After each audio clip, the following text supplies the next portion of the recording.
heart.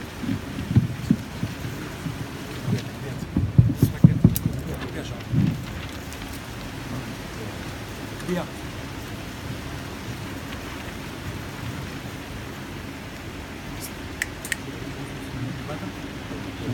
It is with a heavy heart that my family is here today to say goodbye to our dear friend Meir.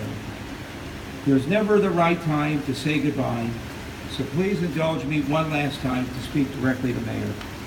On behalf of my wife Jeannie, our children Joey and Lindsay, Jonathan, Nicole, and Jeffrey, allow me to tell you how much we adore you. Each of us has a special connection and friendship with you that has seen years of sharing and caring. For years, we've considered each other as family. Whenever a new book, whether it be a cookbook or any other volume, you always told Jeannie, when she asked for copies, feel free to pick from the garden we planted together. You and Lindsay had a special relationship. You were notorious for texts back and forth for all the charitable causes Lindsay would present. Many times you brought to our attention how proud you were of her good works, and how the generations continued. I remember the day my father, blessed memory, told me of his meeting with you and Nussin and the opportunity to dedicate Talmud volume Erevin. The volume was first published when my father was taking chemotherapy. His participation made him so proud and happy at a difficult time. He passed out copies of his volume to many of his friends with great optimism and joy. For that alone, I will be forever grateful to you. What you and Nussin did for me and my family, I can never repay. You always refer to our partnership. I pray that you know how honored we are to have had the privilege of partnering with you and all that you stood for and accomplished. You made Torah accessible to millions of people in a most beautiful way. Your desire for a book to be not only halakhically correct, but also beautiful to the eye is well known. Attention to details within your character. I remember going to see the facility where the Talmud is printed and how proud you were how each book is hand finished with the sponge painting on the edges of the pages.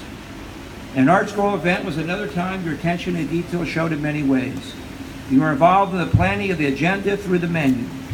Without a doubt, no one ever went hungry while attending an Art Scroll event. Many know you as a co-editor of the Talmud, as a man who changed the landscape of the accessibility of learning Torah, as a pioneer reaching all Jews with the written word. I have the honor to hold you as a beloved friend. Meir, 25 years ago, when my father passed, you were there for me. I will never forget your faith, confidence, and unwavering support in me through difficult times that followed. You have stood at my side at my father's grave on every one of his yortzeits in Columbus, Ohio, in some very nasty weather for the last 25 years. Your presence was always comforting and never taken for granted. We are not through, in fact, far from finished. We have many projects we are still working on together. Just like the faith you had in me and the support and wisdom you gave to me, I hope to do the same for your son Gedalia.